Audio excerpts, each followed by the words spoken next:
channel, and this is Nilima again. Ado ngasidi adum ai vlog se kenogi oroi ko haidi study vlog kumudi oroi ba akoi do travel tawagi vlog orani ngasi se holi ho bane ba akoi gi dali yaushang hai na ko yaushang ho bane mi ne ado akoi sum nahangai dum kaino da thabak ke ka myam dum tawba dagi di class kumba yaw ba chapa adu da dum ka hai tare taidap tawraga leibdo aduduki ngasi se khoido dum koiba chathoge tawbane ado mafam dudi hazik haidokiroi ge horen ka hai tare horen yaurakanda mayam da yenghalake ba ko ado guest tawro kai lamda oiramdo mange ado hazik lotion ba loire ai ngasai se lotion ising do lotion ba loire aduga thok tore khoi kef ngai ba ko ado kep la ni la ga khoi mafam yaurkanda Turaki, so let's go.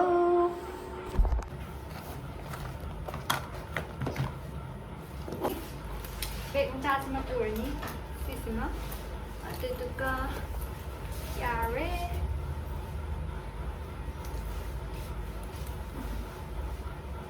Lùi rin mẹ ito, sumay taraga, train na chat pa hindi sumay na doon, chat na niyo ka. Chat là sinh học thiên cái nào quê truyền mà nung được chẳng nghe sai đi ngay và đừng make up cái nó tung mù đấy station nó phải là tung mù rồi rồi mình sẽ giao rồi quay chế ba đi được ra quay ít tây ở xong đã chắc khí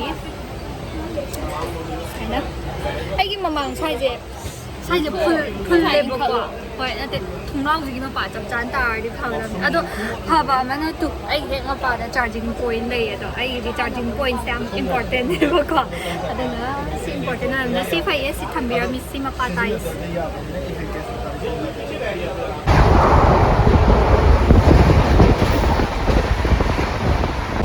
nhà mày rồi không mà phải là đẹp mà video nào mình mà nó gặp không có làm sao đấy à đó cái video nào vậy đấy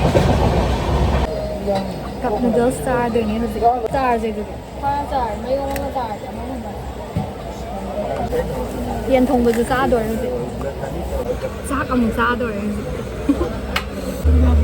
เอาไหม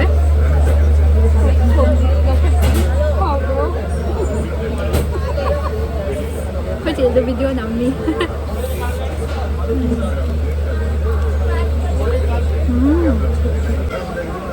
ว้าวมากเลยยุ่งได้ผัวอะไรเนี่ยแบบนะคะไปลากไปเลยแล้วก็เทรนมันนุ่งกระจาไปคว้าหรือได้เทรนเดี๋ยวก็เริ่มเชียวมีแมนจะมาเต้นโกโกโยแล้วเลยยังนี่มีโชว์จังนะเขาเรียกเนี่ยหนาไปช่วยคนจับเดี๋ยวมือจ้าขนาดไปเมื่อหลังจ้ามเดี๋ยวคนจ้าหัวเลยมือจ้าขนาดไป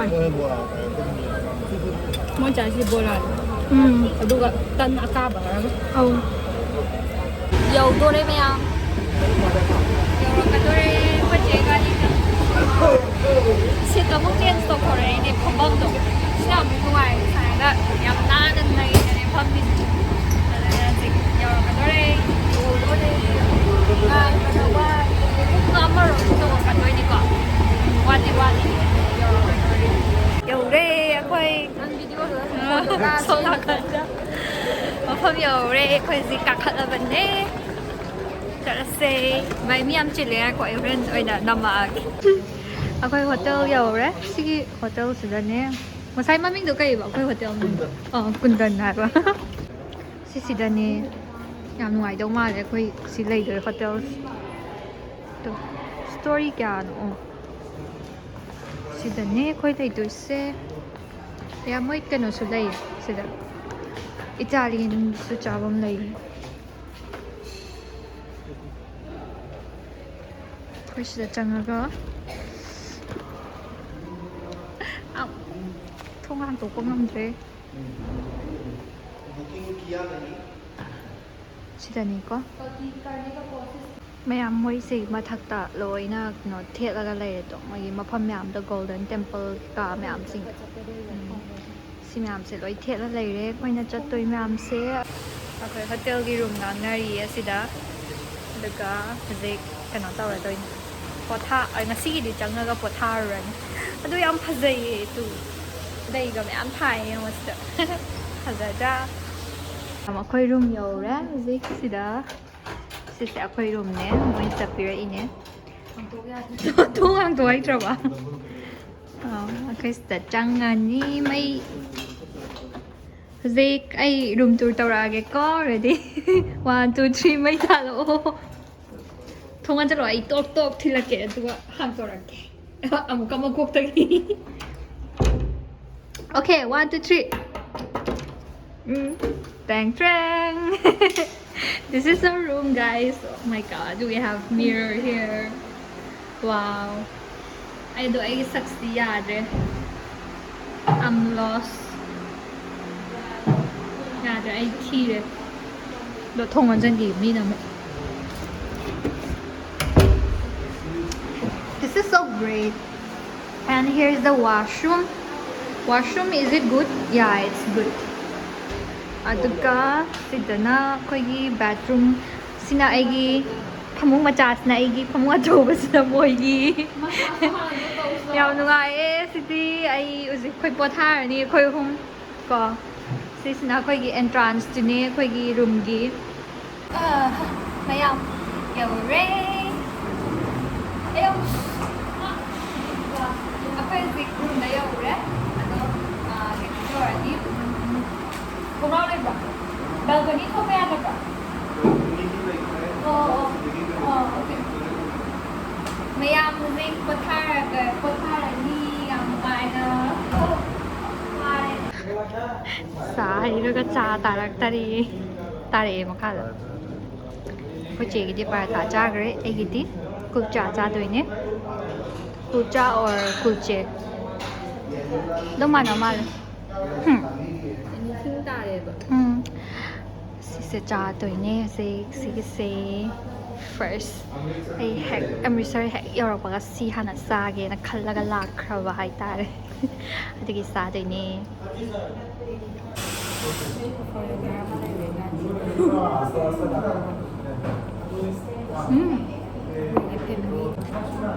aduna nang kham lai ra ba di da ako'y uti kung mamanda. Ako'y uti kung mamanda.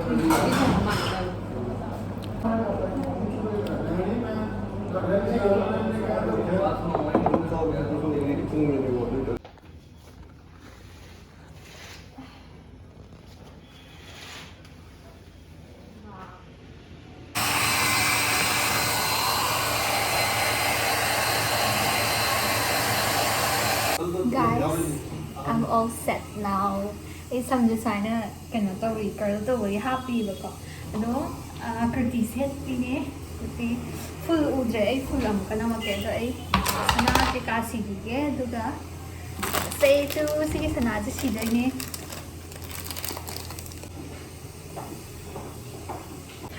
mayam ai sana jang khujao si sige samja lau thuage ai nga sai ge sige phar la ni hai di girl to na ba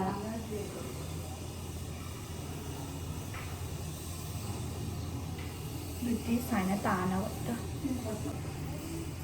Tung da su sign na. Kapo na haran tasing kapas.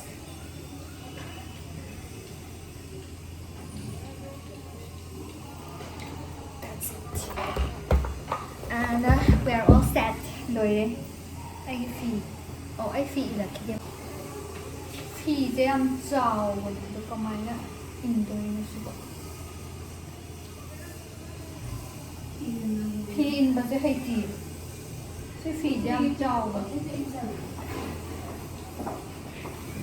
nhà mình ngó cái chị cái ban ni ai sự phi tại đây là không hoa đô của thật là không gần là đến mai ngày mai nó còn tới ăn từ mai nó tàu phải cái mẹ đây guys rồi đấy ấy xài nó lại không làm chất tổ đấy gì mà thằng coi vật chất tổ đấy you know đó dịch chất tổ đấy mà khá đã cái ngân lì hay đi khối ngân là chất tổ yao rồi đó đấy mà khá đã breakfast cùng bà hà cha rồi đi bộ duga cha bây giờ đó ai cái piece am cha ấy bộ mẹ anh này bài cậu lộ mình chưa thấy à tôi tưởng là nè piece cha bộ gì tu piece này yom mà cái chất tổ đấy gì 이것이 인바이자블 낫자데바 mayam yaushalae akoido golden temple machinda sida leire changbam thi ge adudo changbam leitaba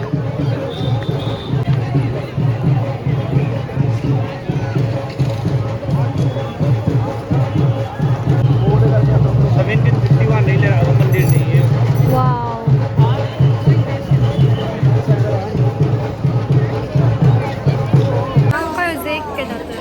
golden temple ki mamanga leire ado changa doine yengorase changaga manung da kya phasage ngasiko sida leire manung changaga ulage so guys we have to cover our head like this if we go inside the golden temple. So I'm covering my head like this and we are going inside now. Let's go and explore. Mayam changi sida may I dala to golden temple.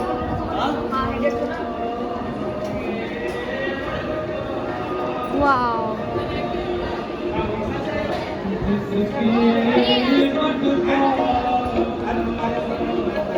Mayam chille.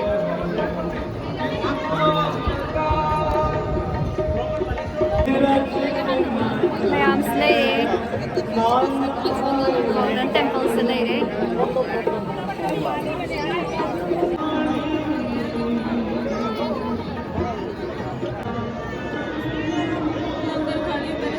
Se manung du ne myam round koira lai ni bu ko khoi do sida le ai phazana su ulak sagi changa oh sida di phazana ure sida moi ising do lai re mapanda sida kumbadi ai bu ko kummaga moi do iru gam lu na ban ado ai di tali ising jam mu al sida lai sine golden temple si mai ai le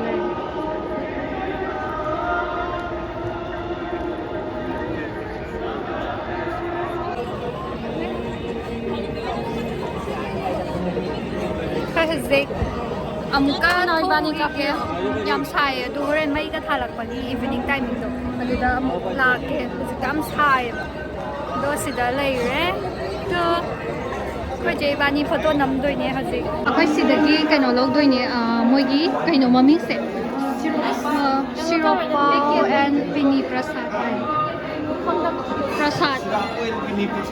prasad asi prasad sini adudagi lawro yet ondagi receipt lawdeba yet adudagi receipt lawro adu maya really rawo and pini prasad siki pini prasad se si lawraga tholakadoine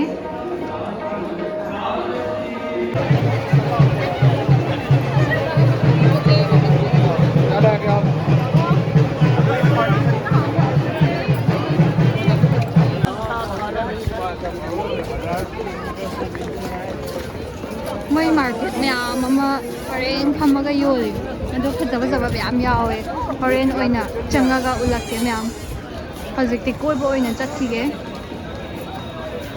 khoido chatli isla lambi da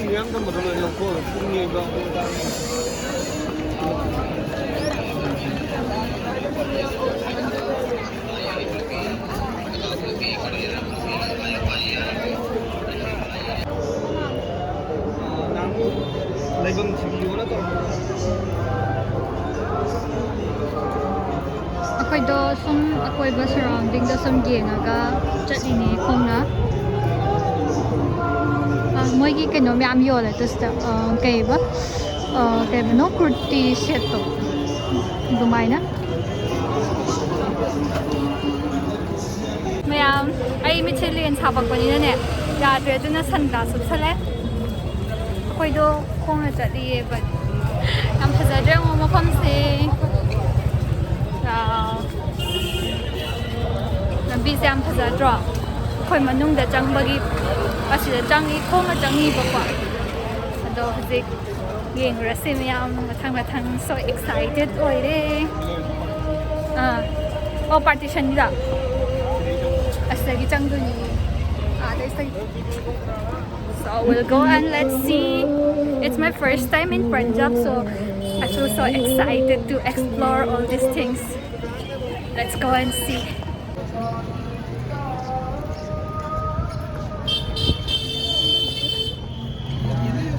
This is so good. I'm saying, moi sida tu moi gi Punjabi gi khungup ki ka myam yol se ai horen asisu changaga kai kai yawi yang ke haidi khoina nupi nyam pamjaba myam phajaba myam yawi dana adu yang ke hazik changhi sida yam clean way duga yam kai ta amot pam ta ade duga moi mi ga isisu pa yamna well disciplined maintain tawraga am phajana laiye akhoi keno da change Partition Museum da change lay se oi doini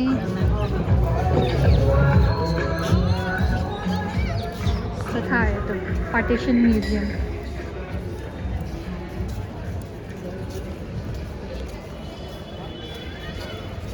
This is the museum, but we can't take videos or pictures inside the museum, so I can't. I'm sorry for that one, but it's very good, like giving us the insight of how these Indians fought for their independence and all. And here my sister is taking picture. Wow, Jallianwalla Bagh ta change. This is the most interesting one. Change mayam gi history da adum tammi ba yawi ba mafam duni ko. So let's check out manung da kai kai lay yeng ase dagi physics history se practical oina learn tawra ka duni ko. Practically yeng ka duni sa changa ga mayam su aina yeng han bangam bangai yeng ka duni. Reels number yaroi hara. Mayam reels number di yaroi hayawi ada ai video di dum nam malai mayam je phajaiye. Wow. The moiki gallery 1 moiki topography pire ko sida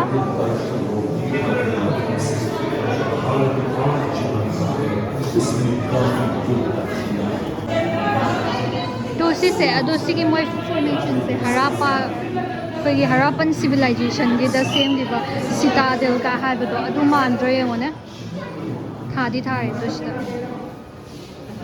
moi gi archaeological site at Harappa yaure haidi yeng bada man gi ba sa Harappan civilization mona citadel gumba form torok do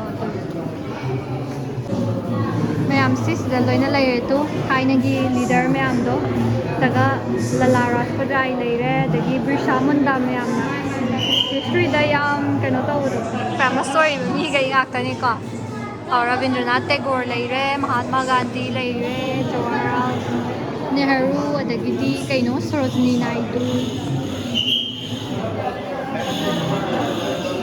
doi leire sa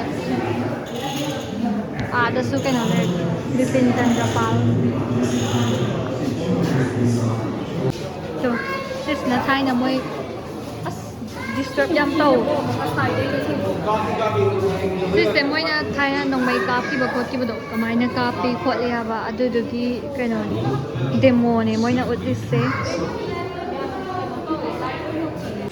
Khazik kanagi Jallianwalla Bagh massacre tawki ba do dugi mafam da lai ne ba ko. Ado manung da changa iye yam kano oi hadi yam peaceful oi hadi kasu amna lang khotana mai taw de ba ko. This is lay myam ado moi gi mi myam naga khoi gi guha daga matam du tan British na hai tai moi no mai ka pa matam da guha daga chongdaraga dum lot na ba hing na ba na chongda gi ba mafam do adu gi ga do sida laiye adu ulat ko myam nungai ti e u ba kan da hai di matam du da ko mi sing da yang wa na siram do do du u ba da nungai ta ba phaw do asila laiye ulat ko myam asila ise sisini ko myam guha do je ko de moi na mo kaino renovate tawramani haidi glass kum baloi khajil le ado matam do dali smai na budi lai ponte ba je ko de moi na mi myam yeng balak pagi ko tourist spot oirak pagi khajal laga thamgare sisine sile Wow, khusao am tawi. Mamang kaya din eh. Sida paisa langdhanar mi.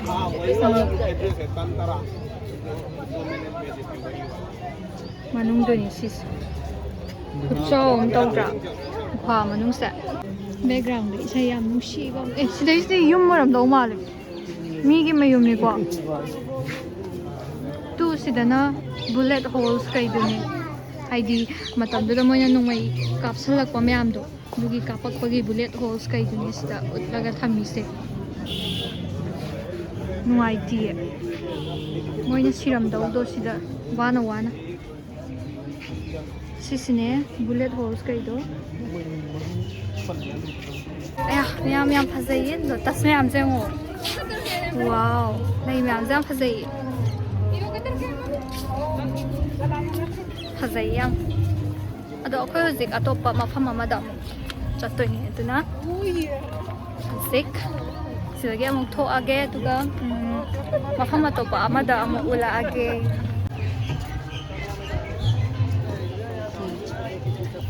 जे आ रहे वो फैक्ट्रिया चला रहे हम ऐसी बात है एक साल ये दुकान चला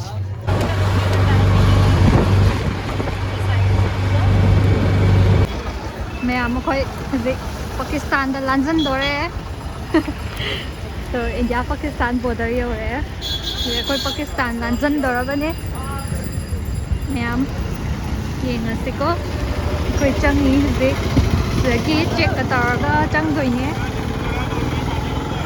Online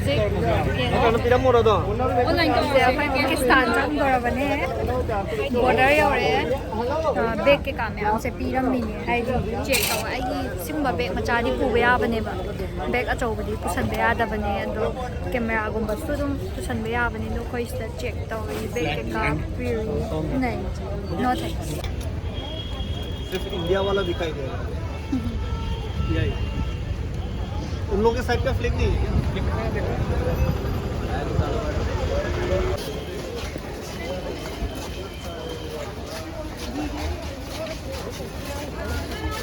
इंडिया फ्लैग ले तो मैं आपसे वाघा बॉर्डर है जो निको मैं आपसे से इंडिया का पाकिस्तान की बॉर्डर ने जो ये बच्चा है इन्हें सिद्धा इंडिया की थे ले पाकिस्तान की ना करों साइड तक सुंदर थे लम दो माल है को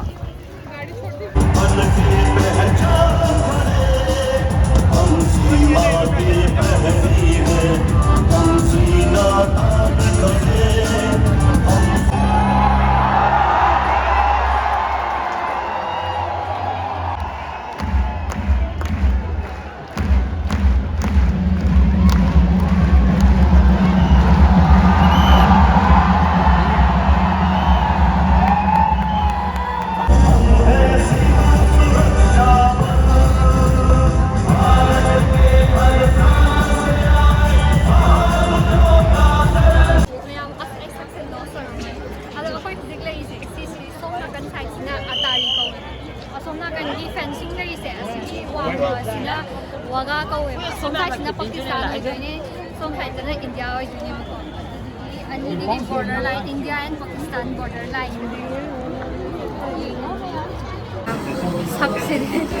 subsidy low ado koido chak ke kan cha de bagi ko lam dana ai gidi chole bature cha dore ai pai pam zaba pai dei cha ja bane chole bature se no ko je gidi paw bhaji cha de da ai shek amazo ai ne moi shek la tri ba adu si ma pham se yam nungai ai di pham bam ke ka su ba phajana lei ba gi da ne ado si se sa ki ge photo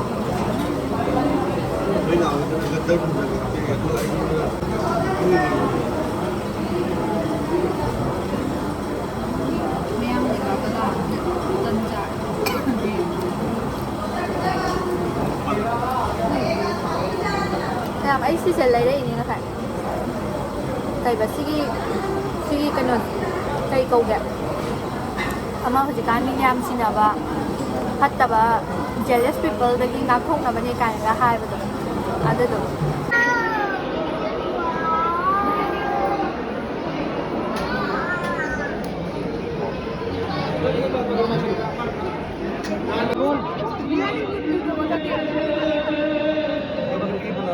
हाँ मिर्ची ना ꯌꯥꯝ ꯐꯖꯩꯌꯦ ꯑꯩꯒꯤꯁꯨ ꯑꯃ ꯅꯝꯕꯤꯌꯣ कैसे हो निधि ꯅꯈꯨꯠ ꯂꯣꯟꯅꯧ ठीक हो तुम्हें भी हो गया दर्शन चलो मैंने राकेश को देखा था कैसे हो राकेश चलो ठीक है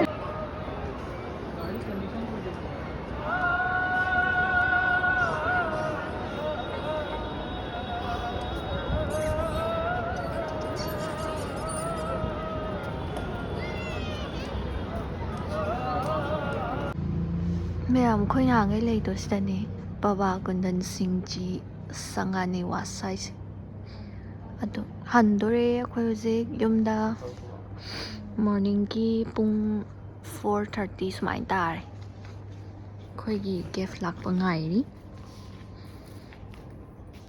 ꯊꯣꯡꯁꯨ ꯂꯣꯟꯕꯤꯔꯝꯃꯦ ꯀꯃꯥꯏꯅ ꯊꯣꯛꯇꯣꯔꯤ ꯁꯣ ꯂꯣꯜꯂꯤ ꯀꯅꯥꯝ ꯍꯧꯒꯠꯇ꯭ꯔꯤ ꯑꯗꯣ ꯑꯩꯈꯣꯏ ꯍꯧꯖꯤꯛ ꯍꯜꯂꯒꯦ ꯑꯗꯣ ꯁꯤ ꯃꯐꯝꯁꯦ ꯌꯥꯝ ꯅꯨꯡꯉꯥꯏꯕꯅꯤꯀꯣ ꯃꯌꯥꯝ ꯅꯣꯏ ꯂꯥꯛꯇꯥꯔꯒꯗꯤ ꯁꯤ ꯍꯣꯇꯦꯜꯁꯤꯗ ꯂꯩꯌꯣ ꯑꯗꯨꯒ ꯃꯥꯒꯤ ꯄ꯭ꯔꯥꯏꯁꯁꯨ ꯌꯥꯝ ꯍꯣꯡꯕꯅꯦꯕ ꯍꯥꯏꯗꯤ ꯑꯇꯣꯞꯄ ꯍꯣꯇꯦꯜꯒ ꯃꯥꯟꯅꯗꯕꯅꯦꯕ ꯔꯨꯝ ꯀꯩꯀꯥꯁꯨ ꯌꯥꯝ ꯅꯨꯡꯉꯥꯏꯗꯅ ꯑꯗꯨꯅ ꯃꯌꯥꯝ ꯁꯤꯗ ꯂꯩꯌꯣ ꯁꯣ ꯑꯩꯈꯣꯏ hꯧꯖꯤꯛ ꯍꯜꯂꯒꯦ ꯑꯃꯨꯛ ꯗꯦꯜꯂꯤꯗ ꯕꯥꯏ If I could lay down beside you, I would. When nothing really matters, that's all I wanna do. I hope that you are safe